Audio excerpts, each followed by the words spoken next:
तो now students हम ये स्टार्ट करने जा रहे हैं अब फिजिक्स का ये पार्ट चल रहा था। स्थिर विद्युत पहले हुआ था हमारा। एक्चुअली 12th के सिलेबस के हिसाब से भी हम देखें, ठीक, स्थिर विद्युत है और दूसरा क्या नाम आपका धारा विद्युत है।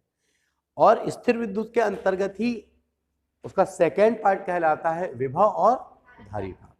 तो विभव और धारिता की हम 2 मिनट चर्चा करते हैं। तो ये आज हमारा जो टारगेट है वो है विभव, धारिता, और इसके साथ साथ हम जिस टारगेट पे बात करेंगे वो टारगेट धारा विद्युत भी होगा। ठीक है, तो अभी हम स्टेप टू स्टेप चलते हैं। सबसे पहले हम यहां बात करते हैं विभव की। तो विभव की यदि हम बात करें तो विभव है क्या? एक्चुअली विभव है कार्य। पहली बात पर ध्यान रखना, विभव क्या है? ये कार्य होता है। लेकिन हम पढ़ रहे हैं विद्युत क्षेत्र के अंतर्गत। इसका यह मतलब होता है, अब ये विभव है लेकिन इसी को यदि हम कहें वैद्युत विभव, ठीक, विभव है कार्य। अब ये कार्य कौन सा कार्य कौन करेगा, कैसे करेगा, कितना होगा, इसके लिए क्या जरूरी है? जब वैद्युत शब्द आपने लगा दिया है तो एक बिंदु O है जिस पर प्लस Q आवेश है और इसके चारों ओर एक क्षेत्र है जिसका नाम है विद्युत क्षेत्र। ठीक है, इस विद्युत क्षेत्र में आपको पहले एक पॉइंट चुनना है। मान लो कोई पॉइंट क्या है P, जो मान लो इससे कितनी दूरी पर है, R दूरी पर। तो अब इस बिंदु P पर कहां से? अनंत से। अनंत से एक आवेश लाना है और ये आवेश कैसा होना चाहिए? ये एकांक आवेश होना चाहिए। और इस आवेश को अनंत से लाना है बिंदु P। तब किया गया जो कार्य है, कार्य ही क्या कहलाता है? विभव। और ये V से रिप्रेजेंट करेंगे, V is equal to W। अनंत से R तक, अनंत से लाने में किया गया कार्य। ठीक है, ये कुल मिला के अब ये कार्य जो आता है फाइनली सॉल्व होके 1/4 पाई एप्सिलॉन 0 इंटू Q अपान R आता है। क्या था? Q अपान R आता है। अब समझना, ये इसको सिद्ध नहीं करके बता रहे, मालूम हो आपको। तो जैसे विभव की बात आती है तो दिमाग में कौन कौन सी बातें हैं? विभव क्या है? कार्य है। ठीक है, और कार्य है मतलब कैसी राशि है? ये अदिश राशि है। क्योंकि कार्य आपको पता है कि ये कैसी राशि है? अदिश। सामान्य तरीके से अगर कार्य को कहें तो आपको थोड़ा सा अगर याद हो तो FD cos थीटा होता है, जहां ये बल और D है और इसके बीच का ये कोण थीटा है। तो विभव क्या है? कार्य है। अब अगर विभव का कोई आपसे डायमेंशन फार्मूला पूछ ले तो वही होगा जो कार्य। ठीक, लेकिन थोड़ा सा एक अंतर है यहां पे। विभव कार्य कब है, उसके लिए मजबूरी क्या है हमारी? तब है। ठीक, अगर विभव V is equal to W upon Q होता है या नहीं, फार्मूला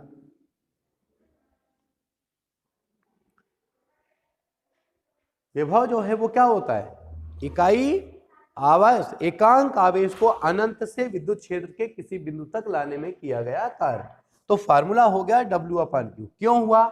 माना कि Q आवेश को लाने में किया गया कार्य कितना है, इसलिए इकाई आवेश को लाने में किया गया कार्य, और वो किसके बराबर है? अब V की यूनिट लाते हैं हम, तो इसके लिए क्या हो जाएगा? जूल प्रति कूलाम इसका यूनिट हुआ। कौन सी यूनिट हुई? SI यूनिट हुई।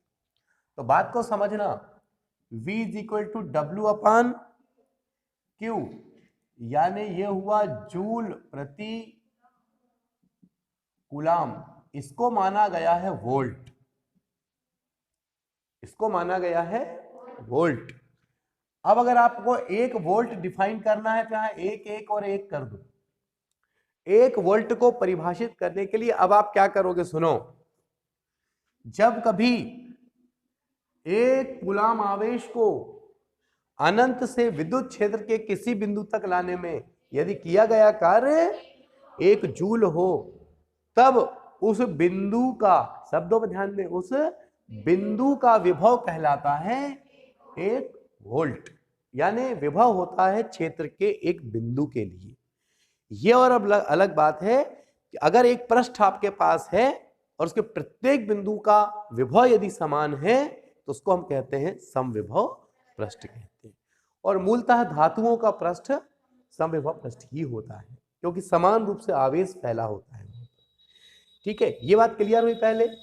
तो विभव के बारे में, विभव कार्य है, ये एक अदिश राशि है। ये विभव का फार्मूला मालूम हो, विभव का W/Q वाला फार्मूला भी पता हो, उसकी ऐसा यूनिट मालूम हो, ये 1 वोल्ट पता। लेकिन 2 मिनट चर्चा करते हैं हम यहां पर इसके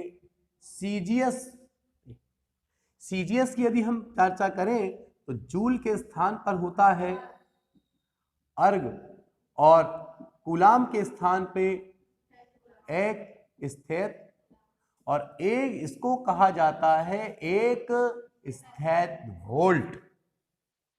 परिभाषा वही होगी, बस इतना ध्यान रखना है। यहां हमने कहा था एक कूलाम आवेश को अनंत से क्षेत्र के बिंदु तक लाने में, यहां आप कहेंगे एक स्थित कूलाम आवेश को अनंत से विद्युत क्षेत्र के किसी बिंदु लाने में किया गया कार्य 1 अर्ग हो, उसको स्थित वोल्ट कहते हैं। अब बात आती है कि इससे आपके ऑप्शन कैसे बनेंगे, विकल्प कैसे बनने वाले हैं। तो अब देखिए कैसे बनेंगे। क्वेश्चन नंबर 1, विभव हो सकता है और 4 ऑप्शन, आघूर्ण हो सकता है, कार्य हो सकता है, बल हो सकता है, संवेग हो सकता है। तो कार्य हो सकता है। निम्न में से कौन एक अदिश राशि है? ठीक, कौन एक? फिर दिया जाएगा बल, आघूर्ण, विभव और एक ऑप्शन ऑन। तो फिर विभव कौन सी राशि है? अदिश राशि।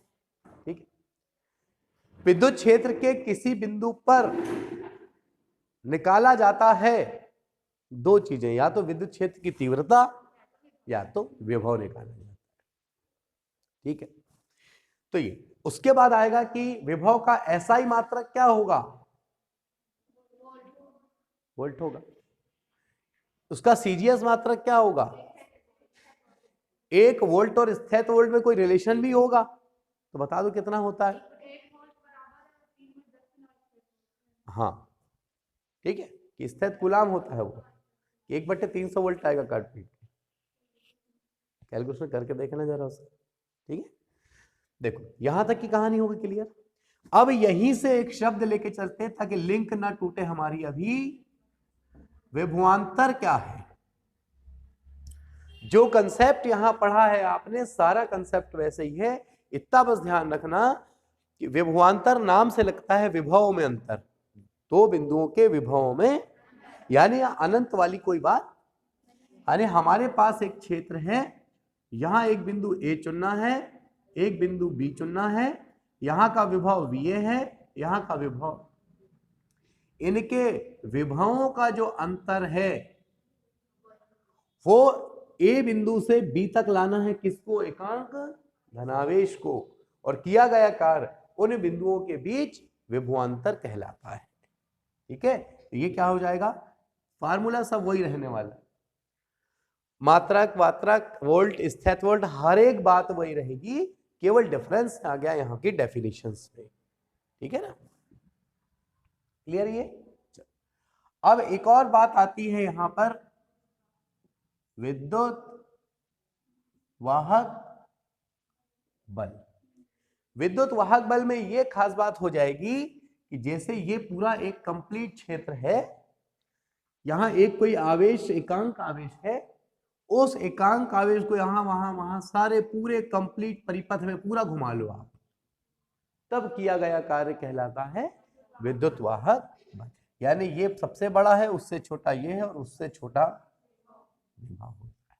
ठीक है, अच्छा ये छोटा हो सकता है, ये विभवांतर है, तो कई बार 2 ऐसे बिंदु ले लीजिए जो विभव अलग अलग है पर बराबर है, तो घटता है ना वो, तो विभव कितना हो जाएगा फिर वहां? 0। ये बात ध्यान रखना, ये कम हो सकता है, ये कम अपेक्षक गति। और ये क्या होता है हमेशा, ये कम नहीं हो सकता, जैसे दूरी कभी कम नहीं होती, विस्थापन हो सकता है। तो ये कंसेप्ट पहले क्लियर हुआ। आपका जो इस अध्याय का नाम है विभव और धारिता, तो विभव क्लियर है, विभवांतर क्लियर है और विद्युत वाहक बल क्लियर है। ठीक है, फिर लेके चलते हैं हम इसके अगले टॉपिक पे।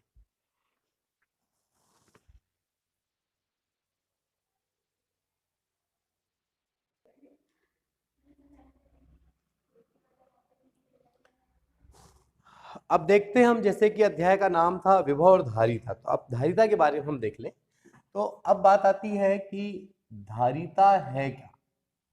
देखिए, धारिता का मतलब जो है ना वास्तव में कैपेसिटी से होता है। अगर गणित के क्षेत्र में जाएं और हम कहें कि किसी भी पात्र की धारिता कितनी है, मतलब उसका आयतन कितना है, वो कितना पदार्थ अपने में रख सकता है। लेकिन यहाँ पे जो धारिता है वो क्या है, देखते हैं।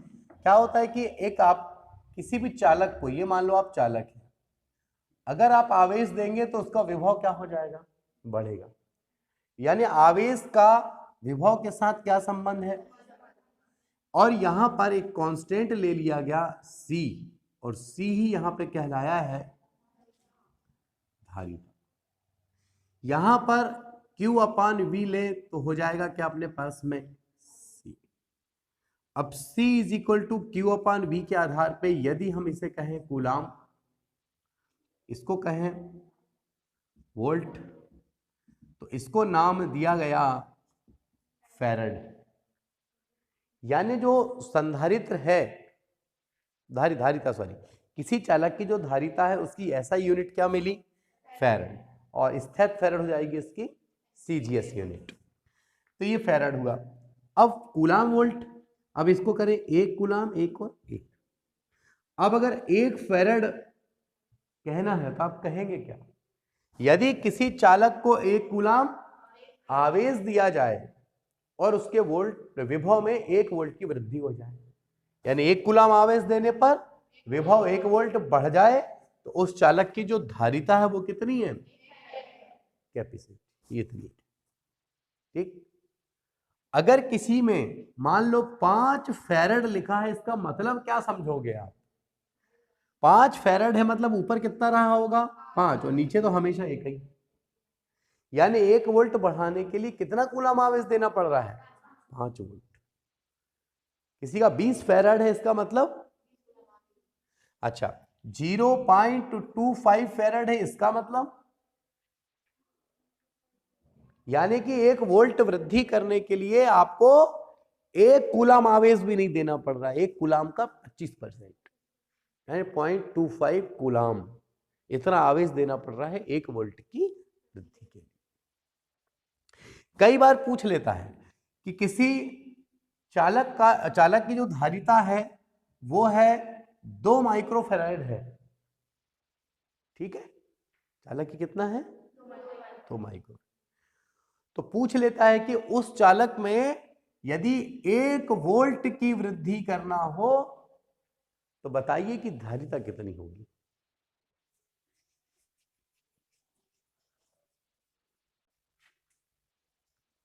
हाँ, तो धारिता C इज इक्वल टू क्या हुआ, बोलो Q कितना है 2 माइक्रोफैराड, 2 माइक्रोफैराड, और वोल्ट वे कितना बोल रहा है 1 वोल्ट, 1 वोल्ट। तो बात को समझना है, ये है 2 माइक्रोफैराड है, तो 10 पे कितने घात आ गए, ऋण 6 की घात, अब काय बदल गया ये मीटर, और ये आ गया 1। बात समझ रहे हो ना, तब जाके ये क्या कहलाएगा ये, तो ये 1 वोल्ट के लिए कितना लगा आपके पास, ये वो 1 वोल्ट के लिए ही है वो, ठीक है ना, माइक्रोफैराड, ये बात ध्यान रखना है आपको। ये हुआ पहले की क्लियर है कि किसी चालक को आवेश देते हैं तो विभव बढ़ता है, आवेश का विभव के साथ समानुपाती संबंध है, कांस्टेंट आएगा जो क्या कहलाएगा, धारिता कहलाएगा। धारिता is equal to Q/V, Q को कूलाम, इसको वोल्ट कहेंगे, कूलाम प्रति वोल्ट को हम फैराड कहते हैं, 1 फैराड यानी 1 कूलाम बट्टे 1 वोल्ट होगा। यानी किसी चालक को यदि 1 कूलाम आवेश देते हैं उसके विभव में 1 वोल्ट वृद्धि हो जाती है तो उसकी धारिता 1 फैराड कहलाती है। ये क्लियर है पहले। अब बात आती है C का रोल कहां होगा, इन बातों को हम देखते हैं। इसका जो रोल है सबसे ज्यादा, वो रोल है संधारित्र में। इसका सबसे बड़ा रोल कहाँ है? संधारित्र। संधारित्र के साथ साथ ये एलसी परिपथ में भी इनका अपना एक रोल होगा। संधारित्र है क्या? उसके लिए आपके पास एक प्लेट होना चाहिए। ये एक प्लेट ए है और इसको आपने कौन सा आवेश दिए हैं, और ये धनावेश इसके चारों ओर समान रूप से वितरित हो जाता है। इसके चारों ओर का जो पृष्ठ है वो समविभव पृष्ठ बन जाएगा, है ना। अच्छा, एक बात और ध्यान रखना, जैसे मान लो यह एक समविभव पृष्ठ है, अगर एक 5 माइक्रो कूलाम आवेश है मेरे पास, उसको ए बिंदु से बी तक ले जाऊं और बी से सी तक ले जाऊं, यहां पे किया गया कार्य W1 है और यहां किया गया कार्य W, तो अब बताना है यहाँ पे कि W1 बड़ा होगा W2 से, W1 बराबर होगा W2 या W1 छोटा होगा W2 से। तो ये सेकंड वाला। लेकिन देखो ना, यहाँ डिस्टेंस छोटा और यहाँ डिस्टेंस, तो फिर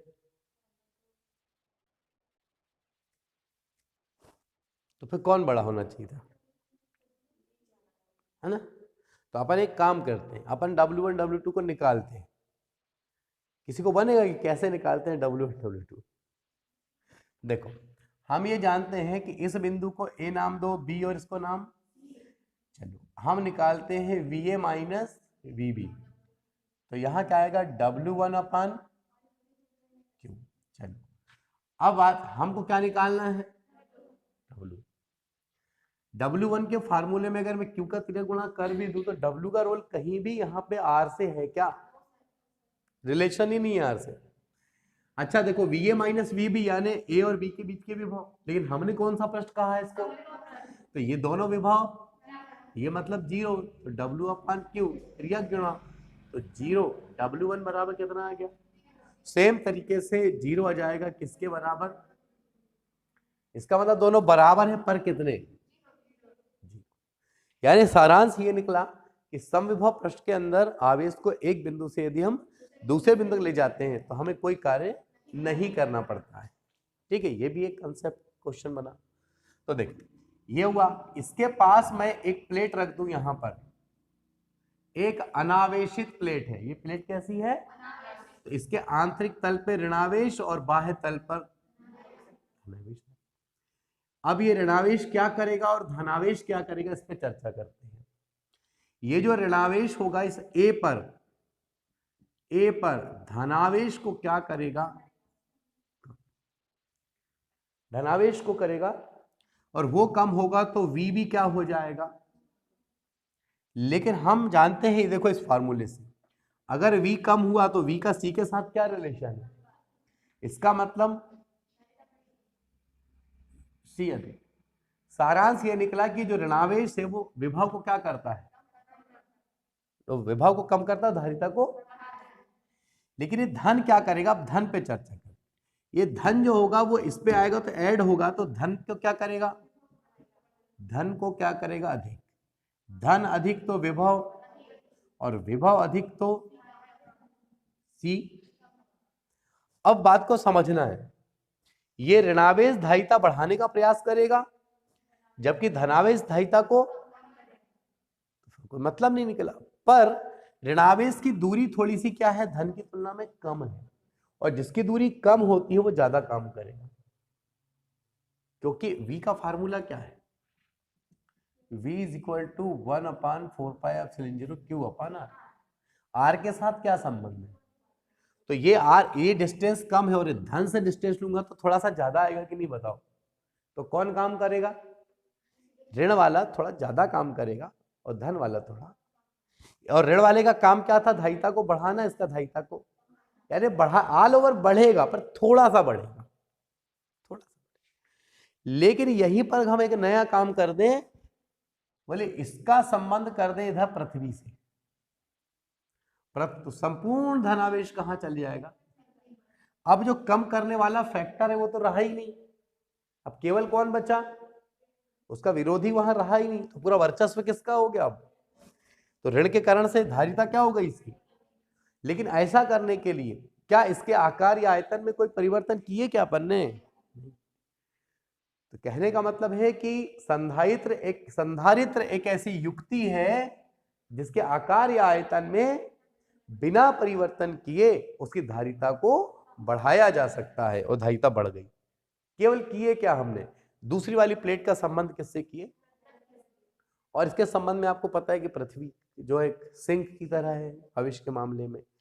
मैंने आपको बताया था कि जो अर्थिंग होती है हमारे इलेक्ट्रिसिटी में, अर्थिंग की एक तार नीचे की ओर जाती है, तो वही होता है कि अगर कोई उच्च आवेश कोई वजह से आ गया है तो वो नुकसान ना पहुंचाए, वो पृथ्वी में चला जाए। बारूद वाले ट्रक जितने होते हैं बारूद ले जाने वाले, उनमें एक जंजीर होती है लोहे की जो जमीन से चिपकती हुई चलती है। अगर कोई विस्फोट कुछ हो तो वो पूरा आवेश कहाँ चले जाए, पृथ्वी में चला जाए, और सुरक्षा। वांडीग्राफ जनित्र में भी इस बात को आपने देखा होगा। वांडीग्राफ जनित्र का पूरे डायग्राम में नीचे ना एक बहुत बड़ी कील गड़ी होती है, उसमें एक बहुत बड़ी थोड़ा भाग ऊपर रहता है, वांडीग्राफ के अंदर कील गड़ी होती है, तो वो भी वहां पे यही काम करता है अर्थिंग का। ठीक है, ये हुआ आपका संधायित्र और उससे जुड़ा हुआ। तो ये हुआ संधायित्र, लेकिन इसी संधायित्र के 3 भाग बांट दिए गए थे जो लास्ट टाइम हमने देखे हैं, गोलीय, बेलनाकार और समांतर। तो ये था समांतर ही है ये। फिर गोलीय मतलब यहाँ पे क्या होगा, 2 गोले होंगे, एक को आवेश देंगे, एक का प्रति संबंध होगा। बेलनाकार में क्या होंगे आपके पास में, यहाँ पर 2 बेलन होंगे, एक को आवेश देंगे, एक का संबंध। और इसकी धारिताएं क्या होती थी ये हमने लास्ट टाइम देखा था। अब यहां तक आने के बाद अब स्टार्ट करते हैं हम कि किसी चालक को यदि हम ऊर्जा आवेश देते हैं तो उस चालक के द्वारा कैसे उस आवेश को ग्रहण किया जाता है और कैसे वो ऊर्जा के रूप में परिणत होगा, और वो ऊर्जा का फार्मूला क्या होगा। फिर हम देखेंगे 2 चालकों को जोड़ने पर क्या फर्क पड़ता है उसके विभव में और क्या फर्क पड़ता है उनकी ऊर्जा में।